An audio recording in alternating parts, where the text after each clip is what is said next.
Ladies and gentlemen, you are tuned into the famous Dwayne's podcast. I am your host, Dwayne. With me are my two unofficial co-hosts, Miss Ajaya Divine and Miss Hope. How y'all doing, ladies? Good. Peace. Doing all right. Okay, so for the people that don't know, because I haven't done an episode in a while because I had a lot of things going on. Your boy got married, moved to Georgia, and a couple other stuff is none of your damn business. But now you're supposed to put everything out there. Ain't no privacy. What is privacy? The feds already know. But anyway, so that was the case as far as the lack of content. But I'm in a good space right now. A spot with good lighting. Lighting. So it's lit right now. So this weekend, me and my wife, we watched this video. He said me and my wife. Right, he just slipped in there. Yo, to be honest with you, I'm still not used to that. Like, it's just weird. Me either. That's the first time I heard you say it. Yes, so I know. It hit me. It's sweet though. He's a married man now. Look at him. All glowed up. Okay, The sorry. light. You and your wife this weekend, y'all. What happened? You and your wife. Go ahead. Yeah, so me and my wife, was watching the documentary. Not documentary, but I guess you could consider it drama. Who knows? Yeah. Yeah, They Cuties. make up docudrama. Bitch, that's fiction. On Netflix. And a lot of people were saying that it's promoting pedophilia and all this other stuff like that, and they're just slamming it. They're talking crazy about the director, who was a black woman, African woman from France, and all this other stuff. And I saw the flyer where it just showed like girls dressed like like a dance team, like how girls dress in a dance team, like maybe high school or maybe college, but they were like 11. I was like, yeah, that's a bit cringy. But I did see this one podcaster, Kiki Green. She was talking about like how it was like a mirror to like what's really going on with these girls, and that's what made me kind of want to take a look at it. That, and my brother shared an article as well, just about like what the director went through to actually make the movie. So for those that do not know, it's about 11-year-old girls, like I guess in like going into middle school. They just like to dance or whatever, and they have like a little dance crew or whatever, and they're trying to dance for this competition. But there's one girl who's the main one. She got some dances from social media. So she's seeing, twerking and other stuff like that with scantily clad, harlots and whatnot. And they're just showing you basically how impressionable these young girls are. So, like I said, I watched it with my wife because I heard it's kind of a coming of age story. That's what it was framed to me as. Like, it's a coming of age story of girls, because we've seen stuff with, Menace to Society, Don't Be a Menace. Not Don't Be a Menace. Menace to Society, South Central, Boys in the Hood, stuff like that, where we'll see these kids. We'll see kids that's like in their single digits cursing, holding guns and stuff like that, and nobody said anything. But then we have, 11-year-olds twerking or, dancing in the mirror or whatever, and then like people are outraged about it. Now, this isn't to say that, there isn't a push for, pedophilia, especially in Hollywood. Like, we know this already. We've had several episodes about this. This is, I'm preaching to the choir right now. But I do think that it is, in my mind, it is a representation of what girls are going through. That this is how they are raised, how they're growing up. Did you two see the film by any chance? No. No. I haven't seen much of any movie because I have been very, very busy here and there. So I haven't even had the time to sit and see any movie. But I have looked it up a lot and read the reviews and read the article and all of that. So I say to most of the people who are complaining about it, not all, but most of the people who are complaining about it, I say that's what you get because you just got a fucking mirror held up in your face. Because anybody who supported or said anything positive about WAP, you can't have WAP and not have that. You cannot have WAP all over the internet and not have that in your face. Even if, okay, you don't want to see the movie, I get that. But that's what your little girls are seeing, period. That's what they're emulating. You just got that shit thrown back in your face and you didn't like it. A mirror was held up and y'all like, oh my God, pedophilia. Well, what do you think you pushing when you got, I mean, like literally WAP all over, like daytime, everything. Like, that's what you're creating. So like, and I'm not here to say the movie was good or bad or shouldn't have been done or whatever, but it's a mirror. And if you don't like it, then change. Like that's on you. You know what I mean? Like that's on everybody who was participating in any type of WAP conversation, because you're just giving it more attention. And if you don't want it to have attention and to have the far reach that it has, then don't talk about that shit. Watch that shit by yourself, and we don't have to share it because the children are out there. So like there was a point in time where what was in private was private to keep away from the children. You didn't put it out everywhere because you didn't want to taint them. You didn't want to expose them to sexuality that young because you knew it was confusing. You knew it was they were influential. So there was an adult thing. There was just we don't do this in front of the kids. We don't talk about this in front of the kids. We don't push this on the children. We don't period. But if you want sexual liberation and you want to just do all this shit all in front of everybody midday, whatever, then yes, you have to understand that you are helping sexualize the children by being an example for them to see and for them to emulate, because that's what they do. Right. And just as an aside, well, one, there's going to be a lot of spoiler alerts here, and I've never warned anybody ever before, but I don't know. I guess marriage made me soft. I don't know. But anyway, hey, it wasn't that funny. Yeah. It's already begun. He cares about his audience feelings. Look at the transformation already. Nah, but the director said that she first, had the idea for this because she saw a bunch of young kids dancing around the ages of 11, about 11, 10, 12, that kind of thing. And she had interviewed hundreds of girls within that age group, and they all talked about how they felt pressure to grow up and do this and do that for attention. And just as a guy, because I can only say so much as a guy without being super patriarchal or whatever. But yeah, I definitely remember girls, lying about their age, saying they're older than what they really were, or trying to prove that they're grown. They had an obsession with womanhood and looking a certain way and trying to appear older, or makeup, or just to make themselves look older. I remember girls in my grade when I was in 12th grade, and those girls are dating grown men 25 and up. I remember that. So the fact that it's starting earlier because of social media, because not to date myself, but social media, I first got on MySpace when I was in 12th grade because I was looking for a prom date. It was like, yo, you need a prom date? Go to MySpace, you'll find one. You know what I'm saying? That was what first got me into social media like that. And but there's some people is getting to the kids earlier and earlier. And so again, if you think about it, the stuff that kids were doing at my age, my parents weren't doing that at their age. So we're progressing, they're becoming more and more grown, if you will, quote unquote.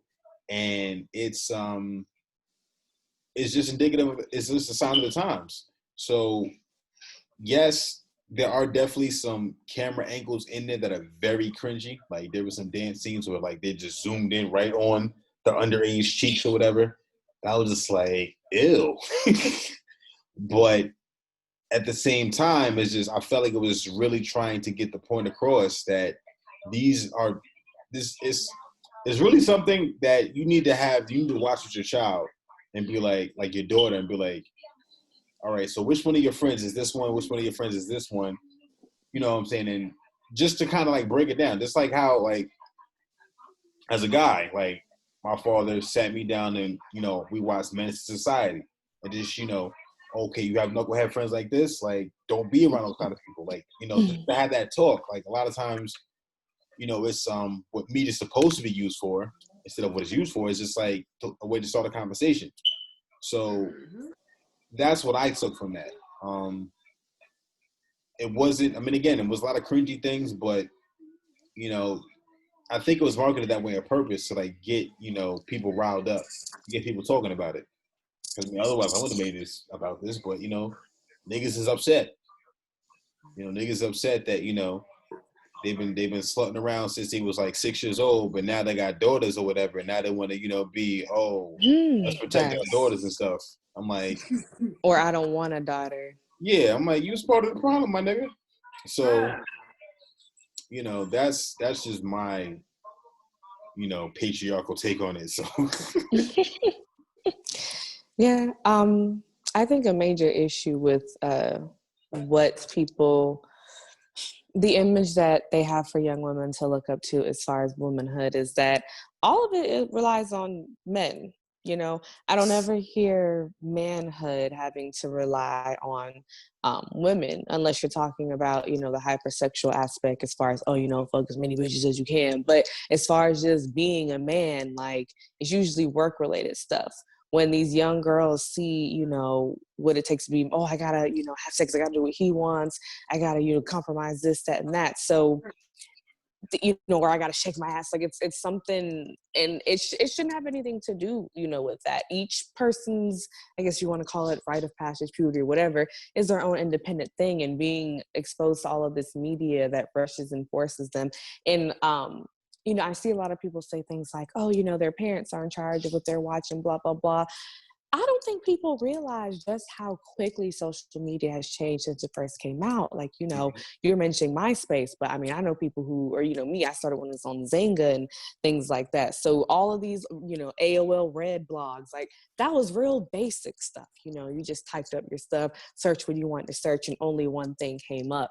But you search for one thing, it'll be marketed to kids. And if you play the video long enough, what was the video on TikTok where it came out where this guy was just talking? Apparently he blows his brains out live on camera. Like, there's so much stuff that I don't think people understand is connected to media. So to say something as simple as, oh, well, parents should, put on the child protective locks and this and that, it's a lot out there that children have no choice in accessing almost. So, I mean, personally, I don't think children should be having cell phones at 5 and 6 and 7 and 8 years old anyway, but that's my little, my little sidebar. But like Ajaya was saying, like it's everywhere. And you're foolish to think that you can separate the two. Like, wow, I haven't even seen the music video yet. I've heard the song here and there, but and see bits and pieces, but I haven't sat and watched it all the way through. But I have been hearing about that for a month now? So you can't tell me that children of all ages haven't went to go look that up, So that's my thing with media, because it is supposed to be a conversation, but you also have to teach your children how to use it too, because just sending them out there into the worldwide interweb, like, that's unwise. That's really unwise, and I do get that the documentary was supposed to shed a light on things. The issue I heard a lot of people saying, though, is how, and my issue as well, is people were already saying these things. So why do we need to physically see young girls act them out for you to raise an eyebrow? That's what I saw a lot of the issue was. And even though I haven't seen it, that's my question. Like, why are we not listening to the people who have been looking this stuff up for forever? Why are they conspiracy theorists? But you have to see it acted out for you to, get riled up. I don't,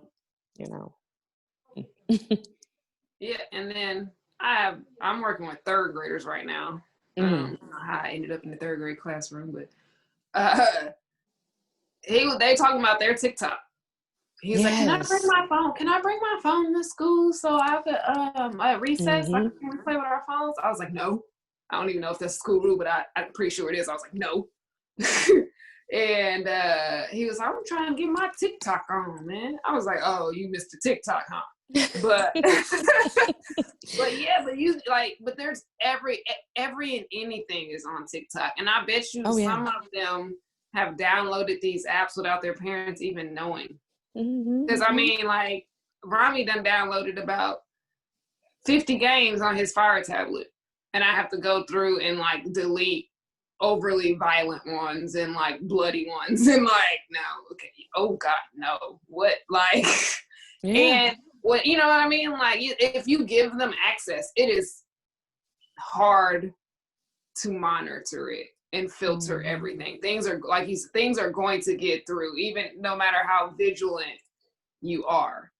So then it's like, so then you got to just keep them off of it. And then it's like, if they're going to school or if they're in any type of whatever, they're completely lost. Like, if you don't have other people around you that aren't into that and don't do that, then your children are like literally like, what the fuck, what's wrong with me? I'm not cool. No, can't talk to anybody. I don't know anything about, you know what I mean? Like, which is another opportunity to learn and a growing experience from them, because it still doesn't mean you have to give it to them, but it just creates another obstacle.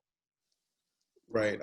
I think with the film, I think that it played to both sides as far as pushing the agenda and then also forcing the conversation. Right. And because again, like sometimes you got to go too far to know like what's far enough.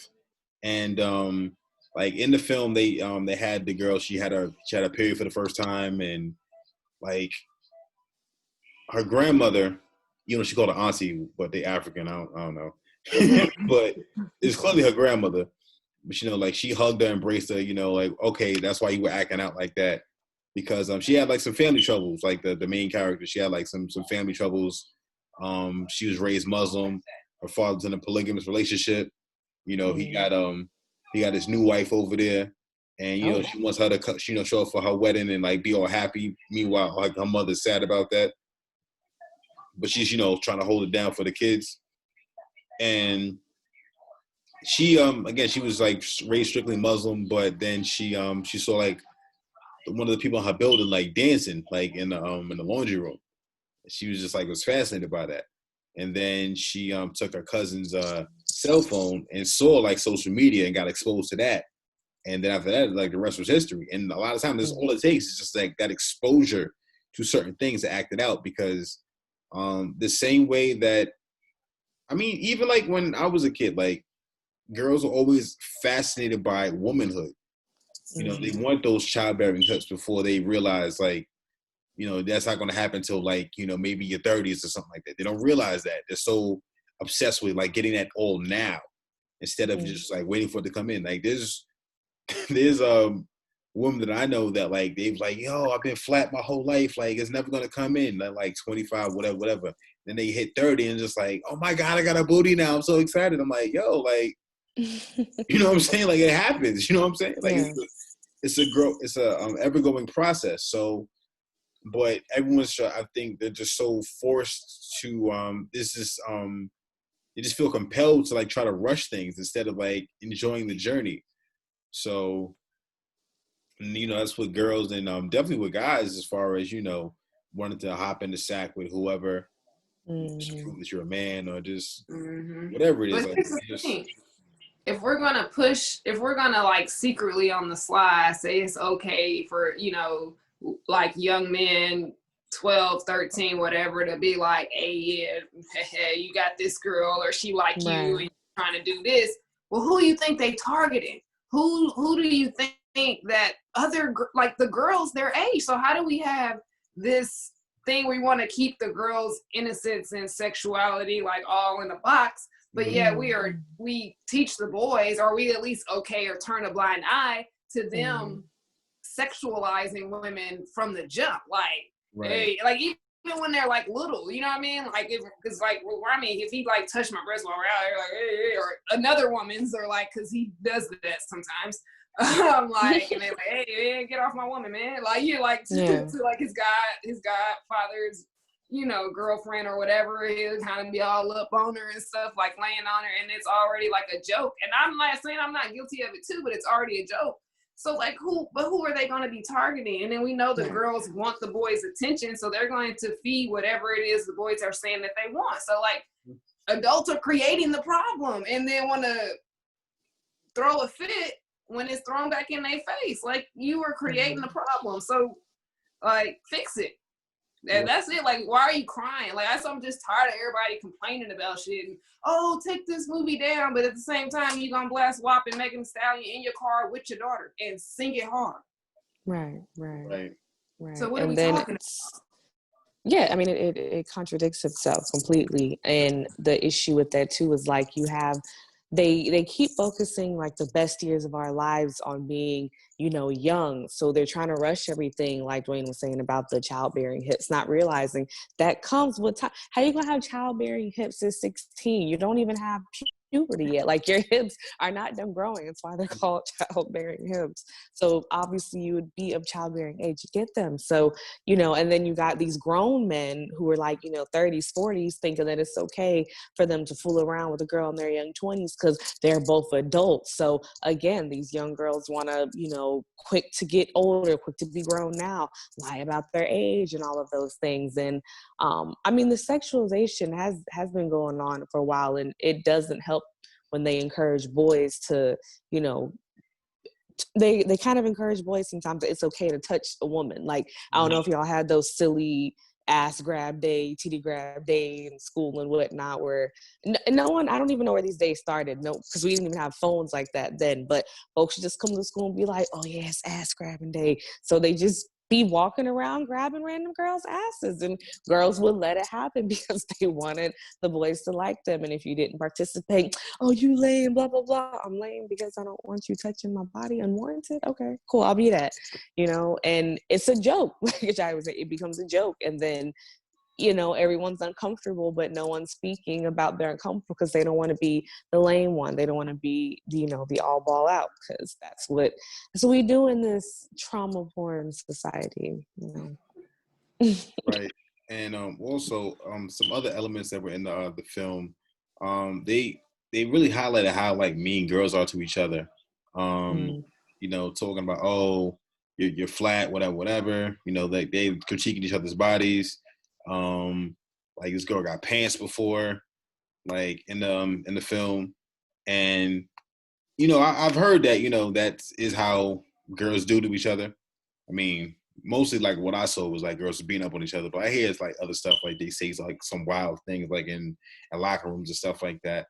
So yeah, it's a lot. Like, they're getting it from all angles. I don't want to say Because Paul. the girls who develop early now, like, they're popular or whatever, and like they get to pick on, or, you know what I mean, do whatever to the girls who haven't developed yet. You know what I mean? Like, so then that becomes an insecure thing. I remember they had a whole list that are in middle school where they had like all the, I guess, popular girls like names listed, and then they had like different features and then like graded them. You know what I mean? Like breasts, butt, face, you know, like just all kind of, just like a whole page just full of like critiques. And then they all came together and like graded everybody. And like, so then it's like, that's why you ain't got no da da da da da da da da da. Like, that's the way that girls learn to like affect each other. You know what I mean? That's the way they learn to. And then even on the flip side, even when it's someone like close to you, they'll still point out certain things. You know what I mean? And not even in like a technically mean-spirited way, but it's still like, ooh, yo, you skinny, or oh, you ain't got no titties, or just like, just in like, okay, damn, my no titties bothering you, you know what I mean? Like, or whatever. It's just like, it's just things that like those insecurities that people feel, they project them, or they try to find the insecurities that you have. Right. And like, in women, it's all about appearance. It's like over 90%, everything about women is appearance. Like, everything leads back to appearance. That's why women spend so much money on weave, spend so much money on makeup, cosmetics, surgery, all that stuff. Like, everything is targeted on a woman's appearance. And it makes billions of dollars, and it makes for very unhappy and very easily controlled, manipulated population. Like, yeah, it does. And the bullying and all of that, even for the girls who were the popular girls, it all is insecure. It's all insecure.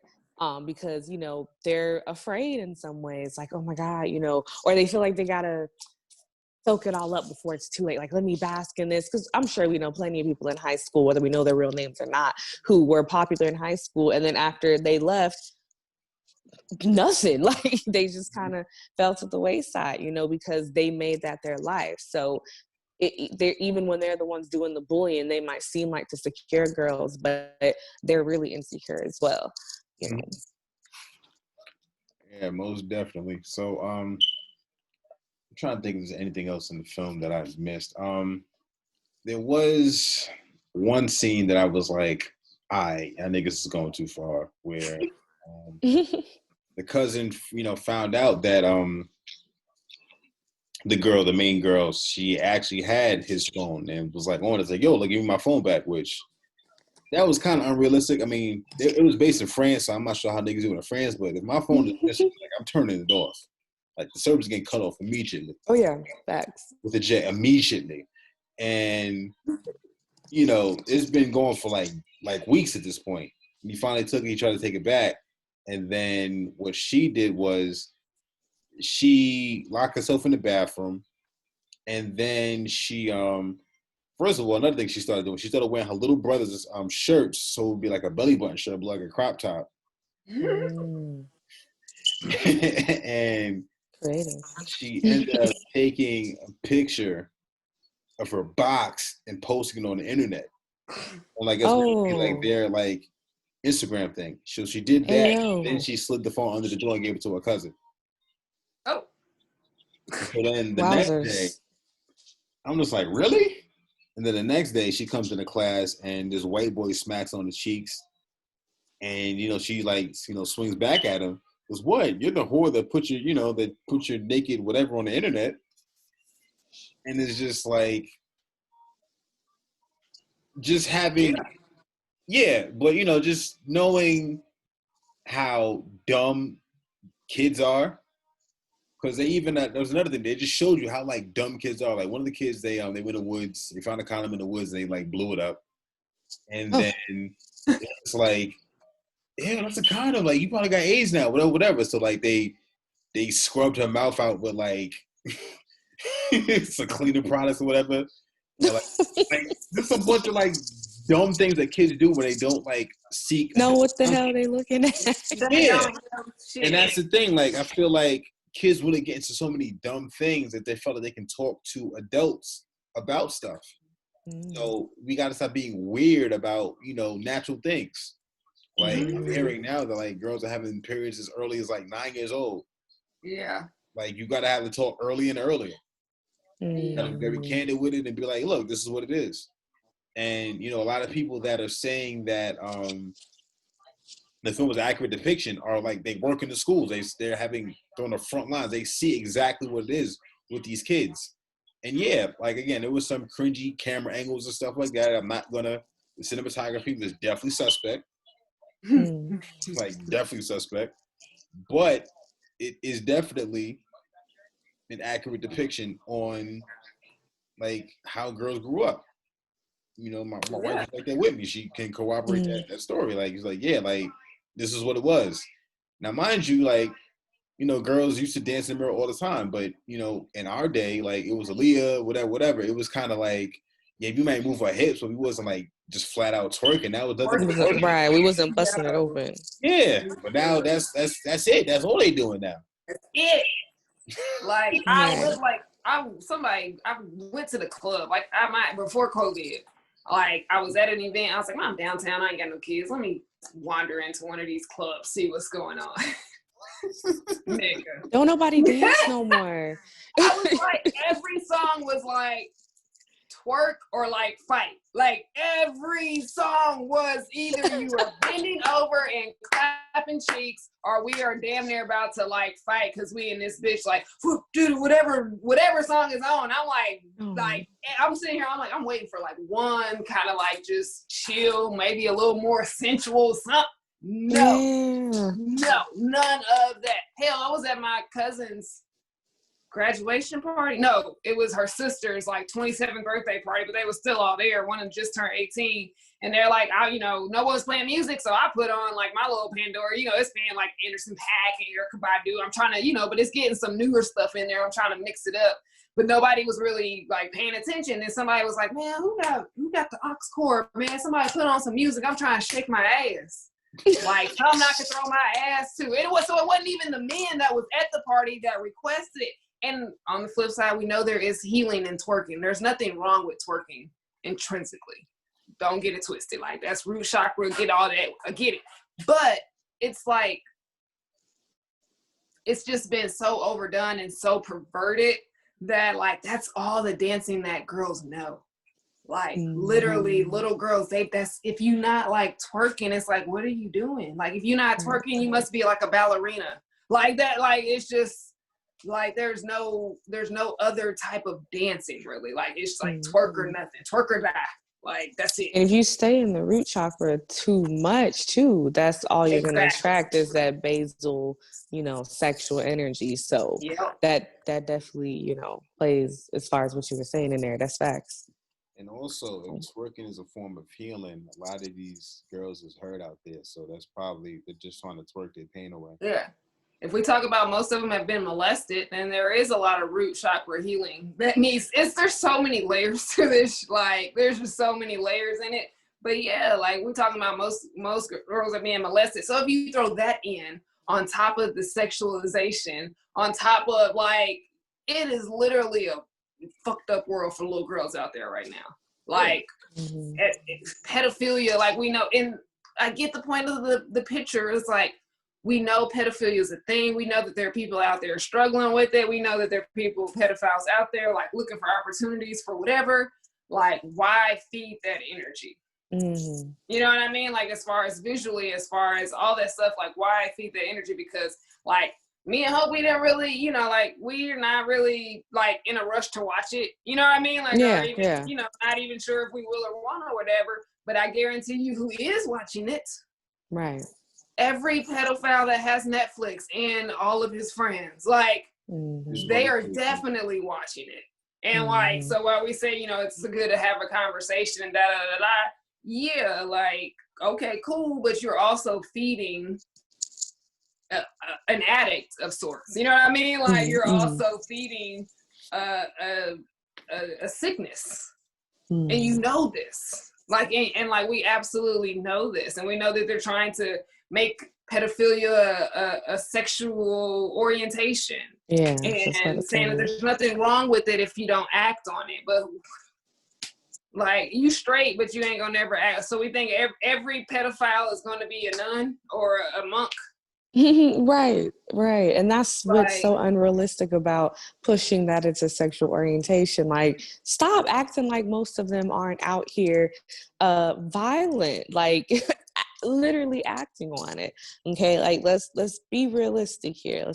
And because we know that it is something that is, and it's, anyway, we know that it's something that is a little, off the wall. Most of them are going to feel to the point where they can't even control it anymore. Like, it's just going to come bursting out. So let's not pretend. And we do need to have conversations with our young girls.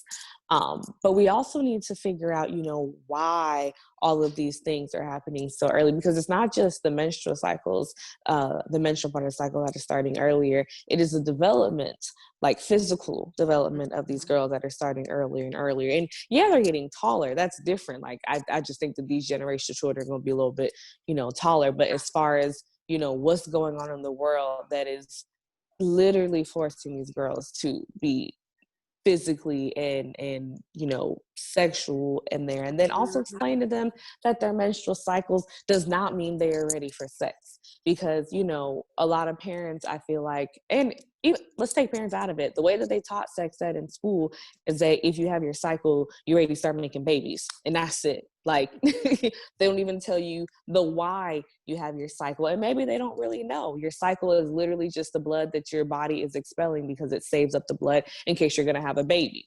It's that simple. And if you don't get pregnant, all right, it's washing it down. So if they explain to girls the literal physiological science, I guess, to it, then we wouldn't have to just be like, oh, it means you can have a baby, because that sexualizes girls too. Because then they're like, oh, well, how do we make babies? You have sex, boom, whole window opened up. So have actual conversations with children and not just tell them A is B and that's it. There's no, because yes, these poor babies. These girls, they're not even telling you like a lot of the stuff that they go through. The different. I've learned the term cervical fluid as opposed to using discharge, because discharge has a nasty connotation to it. Look at you growing. It's the white. Yeah, it is. It is. Just like a lot of that stuff, like girls have no idea what's going on with that. Like they don't know their own cycle. They don't know when they're ovulating. They don't know none of that stuff. And a lot of them don't know that until adulthood, until they read a book about whatever. Like a lot of adults still don't know. Don't even that part. Talked about like I'm fertile right now. Like how many women will be able to tell you when they're fertile? Right. Or like it's horrible. How you not know these things about how is that not what we teach for sex ed? And when we talk about you get your period, like this means you're fertile. Here are the signs of fertility. Da da da da da. This and that. Like we literally learn nothing. Right. Like nothing actually about your body and how it works. Yeah, nothing at all until, like you said, you're adults, and then you have a bunch of adults that don't know anything. So who's teaching these babies, And people love to make fun of us because we're self-learned, we're this and that. Well, no one else taught us because our mothers didn't want to talk about it. Our grandparents didn't want to talk about it, or, they thought you was being fast for asking certain questions, or maybe your grandparents also didn't know. Like you have 2 generations of people in your family who don't know. So there is nobody to teach. So I'm not, I'm proud that I was able to, go from people that did learn and self-learn myself, because now I can teach my daughters and groups of women who simply don't know. So and then what ends up happening is we end up going to these, gurus and stuff who are telling us about a woman's body, who they don't even know about their body as men. I think everyone should just learn about their group's body. Like not on some men can't tell me what to do. That's not what I'm saying. But we don't even know our bodies. Most men don't know their bodies. Let's go back and learn about ourselves. And then, these women won't be getting taken advantage of, because a lot of these male gurus, as we know on spiritual Twitter, they be trying to get some punani, and that's all it is to it. That's all there is to it. And then say heal, my healing dick. Okay, bro, that's worry about yourself. That's the moral of that, because I'm gonna go on another tangent. It's not about this. Yeah, and you consider that most of these GYN books was written by men also. It's just like facts. The father of gynecology. Yeah. If I were Kegels, how is a pelvic floor exercise that a woman does with her pelvic floor and her inside of her body named after a man? Listen. He ain't never fucking did a Kegel in his fucking life. Like he ain't never squats that. He don't even know. He wasn't even the first one that like it's that type of shit. Like, come on now. That's why I can't even call them Kegels. I'd be like, have you done your pelvic floor exercises? Yeah, I remember like they was trying to say it was like a men version. I'm like, you mean just holding your piss? That's what you mean. You just holding your piss. The PC muscle just holding your piss so you don't pee. Exactly. Don't you just say that? What's this Kegel male Kegels? Like, get out of Kegels what you want in your head back in the day.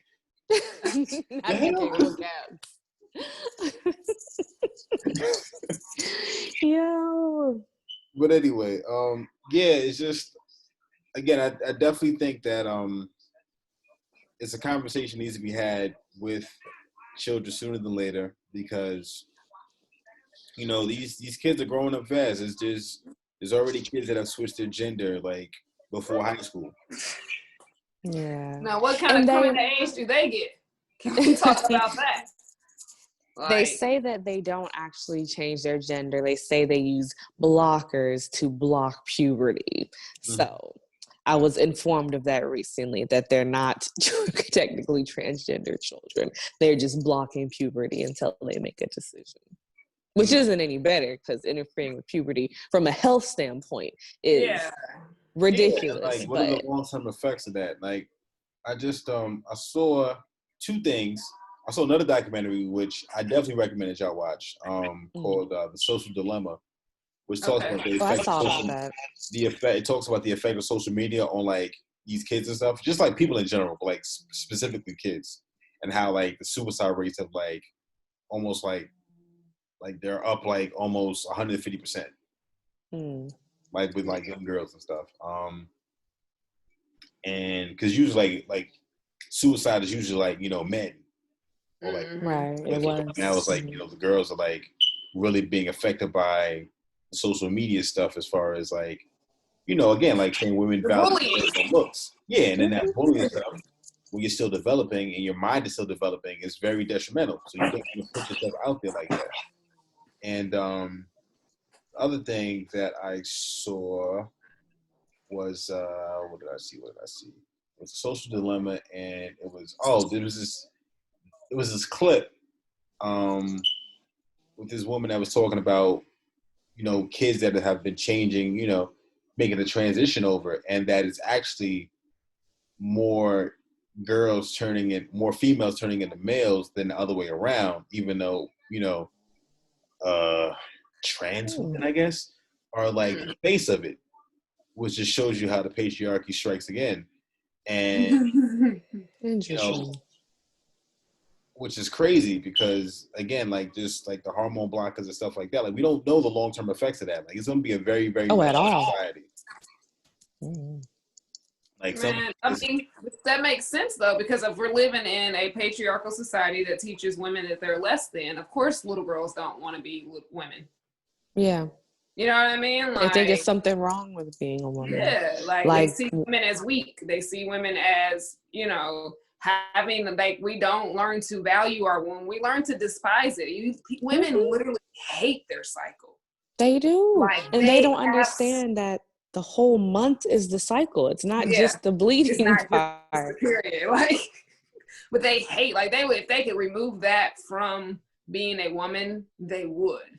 Like a woman said, like, I had tweeted about women needing to prepare their body for birth before they even get pregnant. Like nutrition, exercise, like making sure you're fit and all these things will help you have a successful pregnancy. And a woman responded like, I'm just tired of women being reduced to childbearing, or I don't know, some shit she said, like I think she said baby factories. It just sounded like you got a personal problem. I don't know. Right. I didn't say anything about a baby factory. Clearly I'm speaking to women who want to have children. I didn't say women need to have children. They need to be, I didn't say anything. I was like, women childbearing age, start taking care of your body so you can have a successful pregnancy. Like literally, but women hate it. Like I was one. Like I was a hardcore tomboy until I started my cycle. You couldn't tell me that I was a girl or that I wasn't at least like a part of the boys. Like, okay, I know I'm not a boy, but for all intents and purposes, I'm better off over here than I am with the girls. Like I ain't even like hanging around girls, like any of that. But then once I got my cycle, I was like, damn, I'm a girl for real. Like, there's no, I can't deny this. Like, and the feelings change too, because you are becoming a woman. So you start to have different feelings. So like to even do anything before that, before a woman goes through puberty, then she should decide. Like we shouldn't be blocking puberty for them to decide. Puberty is a huge part of life. Like that's a huge transitional time. But women have learned to like literally hate their cycle, hate their womb, not value it, like see it as like a burden and all this stuff that of course they want to be men. Of course they're the ones transitioning. Like That makes perfect sense. Yeah. And it's funny because I didn't know that the face is the men turning to women. So until you said that, I definitely thought it was the other way around. But like Ajaya said, it does make sense because we are taught to despise our wombs, and to the point to where we're listening to, you know, folks talk about, oh, it's unnatural, it's the curse, it's this and that. Like, you know, you need to put Genesis down and, you know, tell you're ready to really decode, come back and talk to me. Right. It's just, man, these kids need help. These kids need our help. You know, the schools need to be burned. Man, they're just like little festering pools of degeneracy. Like, and you just have children all in the same age, all in the same confusion, taking in the same bullshit, just reinforcing it on each other. Like, that's what school is, with like a sprinkle or a dash of learning. Like, but other than the socialization that happens in schools is toxic. It's, I mean, and even when I went to a private high school, and I pretty much stayed away from people. And for the most part, like, even in that environment, it was like still a lot of toxic stuff. Like, there's still a lot of just toxic, like, teenage, just you know what I mean? Like, in middle school, hell, elementary school, like, just blow them up. Just get them out. Like, I was so happy. I thought COVID was about to shut schools down, like, for good. Like, I was like, yes. Like, secretly, I was like, yes, people are gonna have to educate their own children. It's gonna suck at first, but everyone's gonna be better off at the end. But they're opening back up. No, you know, folks, so they cesspools. They gotta have them, man. And I mean, when you think about how much children they've squeezed in the classroom, because they started out small, you know, when we were growing up, it was like, you know, 20, and then it's like 25, and it's like 20. I know some rooms that have like 30, 35 children in them. And it's like, even before COVID, like, how the rooms are so tiny. Like, you are not even fitting enough you're not even fitting enough desk in there for the kids to be comfortable. Okay, so then you have all these kids in close proximity, puberty, you know, it's just a mess. It's just and most of them look like prison cells, but teachers just decorate them. You know what I mean? Yes. Like, you got a cork board over here, we got a dry erase board over here, we might have a projector screen, but the actual walls are usually like cement bricks painted white. Like, it's a fucking prison. It's a fucking prison. Like, you got a bunch of kids in there. About a third of them is musty. You know, it's a whole bunch population. We call it. That's what we call it, though. We call it the gen ed kids, the general population kids, as opposed to like the special education or the self-contained kids, or like the gifted. You know, you got the ones that get the extra stuff in the jail; they get to do all the extra programs. You got the ones that have to stay in the hole and they're in solitary confinement. That's self-contained, and you got general population. It's a fucking prison. It is. I tweeted a couple years ago, if it's even still up there, about how the school system is modeled after the prison system, because you have to go to the front with the principal's office, same type of idea. If you want to sign someone out or visit them, you got to sign. You got to go through all this paperwork, just go sit in your child's class. Like, it's it's set up exactly the same. And we know it's a lot of degenerate sexual shit that goes on in prison too. You know what I mean? Like, because you can't keep people that in that close of proximity, especially children in puberty and children who are being programmed by songs like WAP, by fucking Future, by the Twitter and the Instagrams and the TikToks, and she's for the streets, and you know what I mean? Like, even something as like innocent. And I like, as Little Duval's little challenge, the period challenge with the butt. Oh, that's who made that challenge. Okay. Yeah.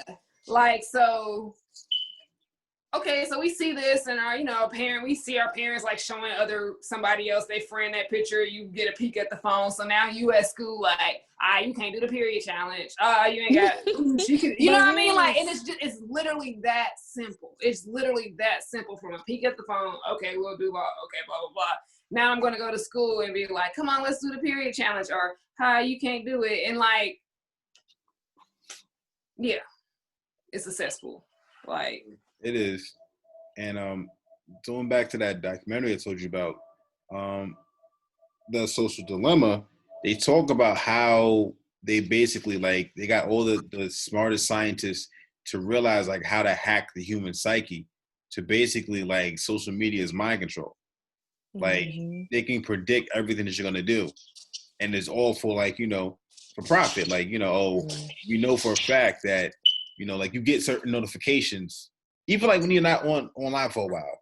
Because this past couple of days I haven't really been online like that because I've been out here living life as a married man, and I would get like certain notifications about stuff. Like I remember one time, like years ago, years ago. Emphasis on the years. You couldn't tell. Yeah. I remember like it was my ex from college. It was like, you haven't talked to so and so in a while.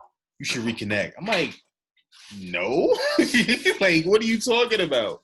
You trying to set me up?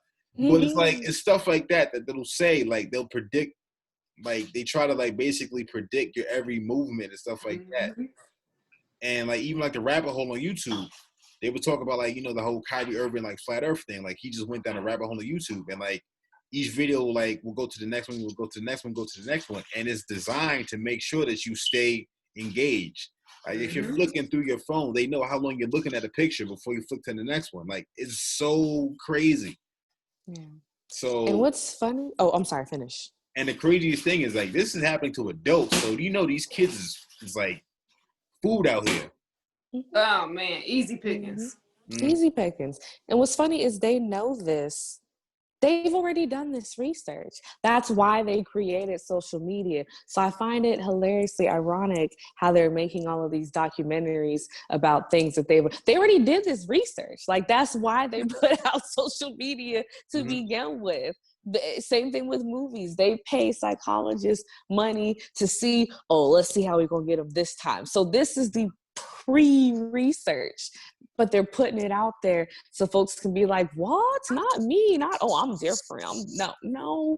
They already know what you're doing. That's why this is out here. They're just telling it to you because they can't do anything without our consent. Yep. And they even had this experiment where, first of all, they had like a bunch of people that used to work for like big software companies, and they all like went through like the social media app that they're addicted to, and they had this thing. It was like a jar with a timer on it, and basically you could put anything in there, like like cookies, cake, or even a phone, and you can't open it until like the timer's over. So they had a dramatization of a family dinner. So everyone put their phones in there for an hour. Like we're gonna actually like sit down as a family, and have dinner. And one of the girls got a wrench and broke it. She just like broke the jar. I'm just sitting there like, yo, like that's fiend behavior. Like what's going on? No, my son and his tablet, like we be going through it because like I'm like, okay, I went ahead and bought it. I started with like all like educational stuff, and then like the games just slowly like trickled in, and now it's like a problem. So then I was like, all right, we're gonna do 20-minute blocks 3 times a day. So we were doing that for a while, and then I got off, just off of that, and like I'll be looking like, dude, you've been on this tablet for 2 hours. Like, put the damn tablet down. I'm irritated because I'm irritated at myself, but I end up yelling at him, and like he has a whole meltdown. He did it today in the car. He was like, he had his tablet with him because he got dropped off to me at work. And I was like, okay, you don't need your tablet in the car. We driving. Just look around. Tell me what you see. Talk to me what you've been doing today. And he was like, and he just kicked the back of my seat. I need that tablet. I was like, I will throw the tablet out the window. If that's what a tablet do. I was like, that's how a tablet make you act, and that lets mommy know that you don't need no tablet, because that's not, we don't act like that over stuff.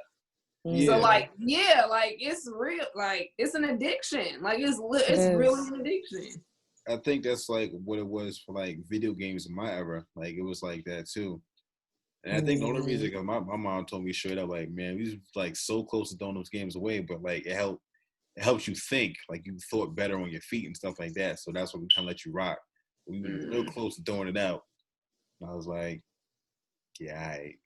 See, and I don't think our old school video games were quite as addictive. Like, now don't get me wrong, there's people that was on them things for like hours at a time. Mm-hmm. However, it's something about, because we got 4K now, we got 5G, even before 5G, internet's moving at a quicker speed and whatnot. Because I remember having my little flip phone and having the internet on there and thinking I was doing some shit with my QWERTY keyboard, prediction text and all of that. Mm-hmm. But everything moves so like quickly now, so you're seeing things quicker and your body's literally accessing, the photons and what's that new fiber optic, like the fiber optics and all that are connecting with your mind so much quicker. So the addiction is it's easier to get with these younger children because of how much colors and lights and things are literally connecting to them, so that's scary in its own, in its own regard.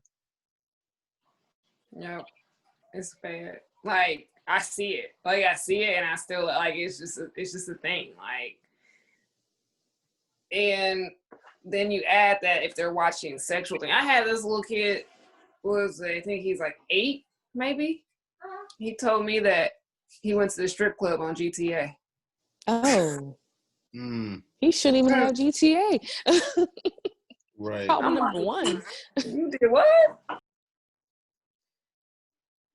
Yeah, because you definitely have access to the strip club and ladies of the night.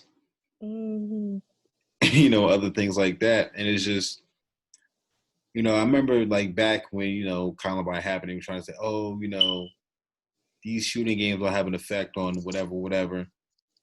But yeah, like everything is planted to the subconscious to some degree, whether people want to admit it or not.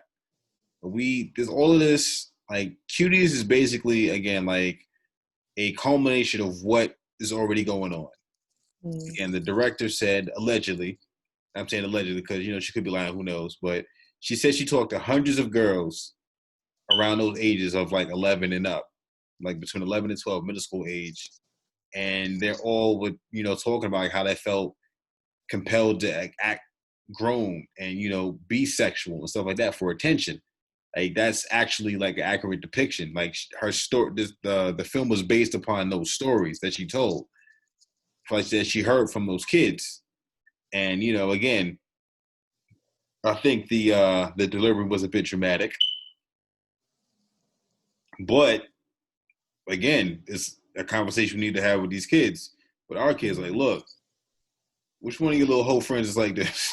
You know what I'm saying? Like stay away from them. Like I had a little whole friend like that, and she's wherever now. Like she's on a corner somewhere. She's in a cardboard box somewhere. Has like 80 kids now. Like you just need to keep it a band.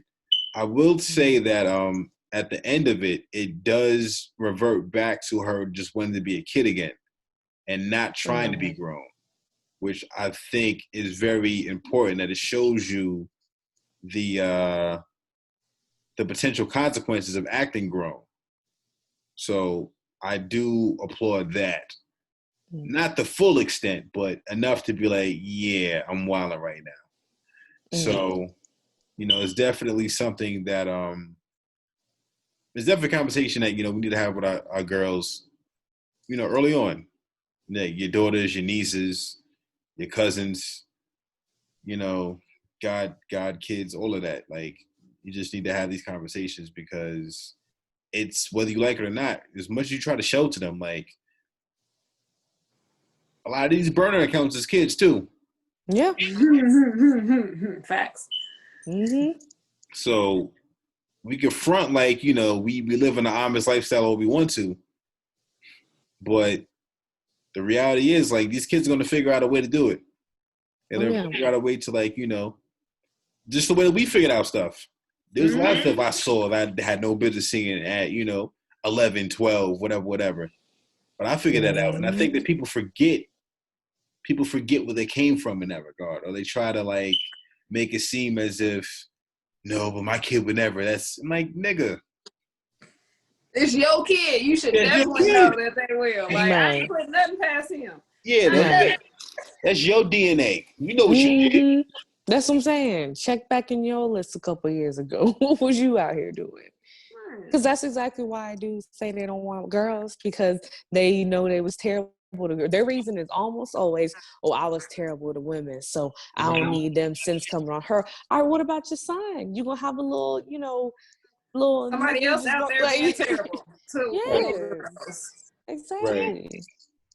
But here's the thing, I think it also points out to, because we were talking about rites of passage and all the, that being linked to sex. I mean, we need to create other rites of passage within That in a too, community sense that's not linked to sexualizing little girls. Like, because what there's else so many. is a rite to passage? What else, is there about womanhood that we could pass on and we could have rites of passage about? You know what I mean? Like, so that gives us something else that like you can actually do besides just bitch and moan about a movie on Netflix. Like, Mm-hmm. you know what I Right. mean? Like, because that literally you're not doing anything, because they're going to keep making movies and you're going to keep watching them and keep bitching about them. Like, Right. what are we talking about here? But yeah, like create rites of passage so that we can show little girls that there's more to womanhood than sex and being sexualized and being for consumption. Like, Right. Yeah, and I'm sure that we all, wherever we're from, I'm sure that there were rites of passages, back in the day that didn't, like you said, just lead straight to sex. Like my mom used to say that, I don't know where she got this from. She say like 12 was the age of, accountability, where you're really responsible for your own decisions. And I know what that means, but I was like, oh man, 12 is gonna be lit, like, so it made me see that I have something else to be responsible for, except for, jumping straight to sex. Honestly, my mom didn't really mention, sex with me. And I don't think we really learned about that part in sex until like high school. But and then that's why I was so shocked when I realized like folk is out here really having sex. Like I was like, oh, okay, that's cool. But she included that rite of passage in our adult conversation. So I felt like I accomplished something. I remember hearing about that 12-year-old thing too. Yeah. Not to get super deep, but if you think about it, let's go. these niggas is always saying fuck 12. Are they really saying fuck their responsibilities? Hey. Mm. Hey. Glowing eyes. Yeah. Look, I see you got.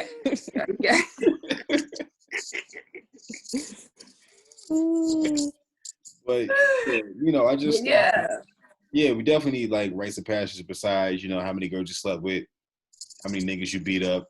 Some people like your first kill is like a rites of passage. It's just and that's culture though. You know what I mean? Yeah. So that's why I'm always about like create a culture. Okay, if you don't like this one, stop bitching about it and create your own. Like, you don't have to accept any of this. You don't have to have Netflix. You don't have to watch. You don't have to watch YouTube. You don't have to do any of that. You know what I mean? Like, so like they're gonna put out what gets attention. Exactly. Period. Good, bad. No, all publicity is good publicity. Remember? So like it's never going to change. There is never going to be a wholesome platform. Like, unless that's exclusively what they created it for, and it's probably gonna be like some person that's just got tired of everything that's out here and they create a platform, you know what I mean? And they stick with that and whatever. But like on a in a major way, there's never going to be a wholesome platform. Like they're always going to be sliding in agenda, sliding in programming, sliding in whatever. Because with this movie, how many seeds did they plant in maybe people who had maybe just pedophilia tendencies?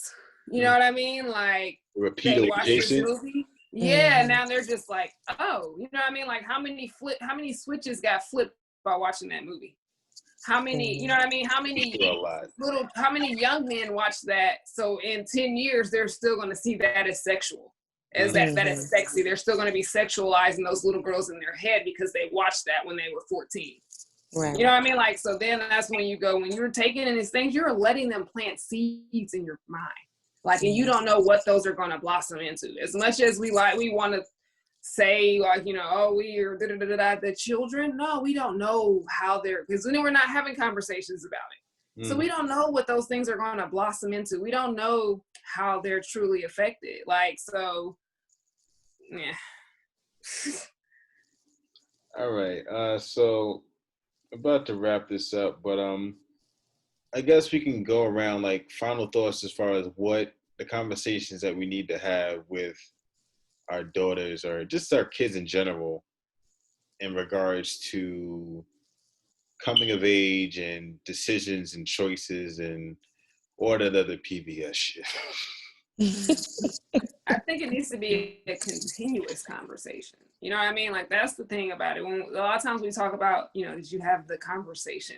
It's not a one-time thing. It needs to be a continuous conversation. There needs to be open lines of communication between adults and children, between parents and their children, you know, and maybe an uncle or maybe an aunt or somebody that they might be closer to that they can also see as someone they can talk to. Like, but it needs to be a continuous conversation, because you don't have a conversation with a child once and not have to reinforce it and not think that they're going to come back with more questions or go experience what you talk about and have more questions. So there needs to be a continuous conversation, and nothing is taboo. Nothing needs to be swept under the rug. Your children know everything.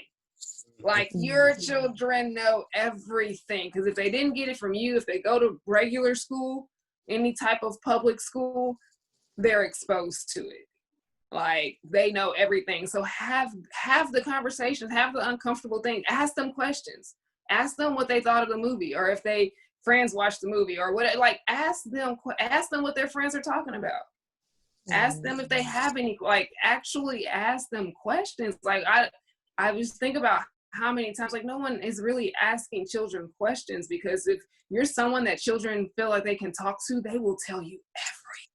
Like, sure. I know so much about people's personal lives and what their parents do and whatever and what's going on. One of the kids told me that his dad kidnapped him. I don't know how true that was. And for like at the end of the school last year, and then sent him to a private school to where they had a paddle. He stay in trouble all the time. He was like, man, that paddle was this big. And I was like, oh, you got the paddle? He was like, a few times. So I was like, and you acting right? And he was like, yeah. I was like, so why you come back here acting crazy? We ain't even trying to paddle you. We trying to talk to you, but we can't even get no respect. So like, but like, they'll talk to you. So if you ask them questions and actually show interest, you will be amazed at the conversations you can have, how intelligent they are, how much critical thinking they naturally have, because it hasn't been brainwashed out of them yet. Like, they're thinking and they're criticizing and they're trying to figure out this shit. And like, you should be talking to them and asking them questions and digging in their brain. And that's where you get to be able to help them at, to be able to navigate this shit. When it all gets thrown at them, they'll be prepared. That's my 2 cents. Yes, I definitely agree as far as we need to ask children more questions and go there with them and have a continuous conversation. But more importantly, or on top of that, you need to establish that line of trust, because I feel like parents and adults are just so afraid of the answers they might hear from children. They don't even ask the questions. So set aside your fear so that you can raise your child, or so that you can help your niece or whatever the case might be. Establish that line of trust and don't break it. If they say, of course, within reason, if there's something that you need to report, report that. But if they're just telling you about their friend at school that, picked on them, don't go and run and tell your 3 friends at your job and then wonder why they don't talk to you no more. You broke their trust. So they're not going to feel comfortable coming to you with anything. And, as adults, I feel like a lot of adults still want to stay in the youth. Accept your role now. It's your time to teach, to be that listening ear for these children. So don't break their trust. trust, establish some trust, and have those continual conversations so that they want to come back to you and ask questions again. Because Ajay is absolutely correct. They're going to have more questions. It's not a one and done conversation like, oh, all right, we talked about sex, never again. There's going to be more things. So establish that trust with these children. They need it. They need it. Yeah, the biggest thing with talking to kids is, realize that you have to keep repeating yourself. So, just keep that in mind. You definitely need to have a continuous conversation. You also need to have an honest conversation. We need to just throw it all out there. Be very. I think one of the biggest, one of the biggest things why kids don't talk to their parents is because they feel like they're being judged, and the reason why the parents aren't asking the right questions is because they don't want the answers. So we need to be honest with each other and realize that this is for the greater good here. This isn't about. We need to put our pride and our ego aside and be like, look, because I think the reason why parents don't want those certain answers is because that's a reminder that they may have failed in certain things. No one wants to be a bad parent. I remember back in the day when the worst thing you could be is a bad mother. Now it's that's not the point. Anyway, the point is we need to have more pride and dedication in parenting. It's definitely something that we need to be very, very diligent about. Really talk to our kids, really get into the thick of things, and really establish that trust. Like Hope said, don't tell your coworkers that your kid can't fight. That's none of their business. You know what I'm saying? Man, my kid got their ass from this school like that. Look, you know what I'm saying? That's everybody's business. You know what I'm saying? Teach your kid how to fight. that's your bad. You know what I'm saying? So we need to definitely, like I said, have honest conversations, continuous conversations, and not only just say that they can tell us anything, but let it be known, because kids watch more than they listen. They watch what you do. They watch how you act, how you interact with your spouse, with whoever else. They see all of those things. So if they see that you're a person of your word, and that what you say is what you do, they'll be more likely to come to you when you extend an olive branch to have a conversation. So basically, stop being a piece of shit, be a hypocrite, and don't be a hypocrite. Excuse me. Don't be a hypocrite, and really just set the example, because more than ever, our kids need us more than ever. All right. So if people wanted to find you, ladies, where can they find you? Oh, okay. First. Right now, you can find me on Twitter and Instagram at Hope You Smile. Once I start getting all my doula stuff popping, I'll have a website pretty soon. So stay tuned. You can find me at ajayadivine.com and Ajaya Divine on all Twitter, Instagram, and Facebook. And then my podcast, Infinite Beings Unite, which I am going to start recording regularly again. So that's me. You can find me where you found me at. Just like, subscribe, dislike. I don't give a shit. Cancel what it is. I'm here, and yeah, we're gonna have very uncomfortable conversations that need to be had. So until next time, peace out. Peace.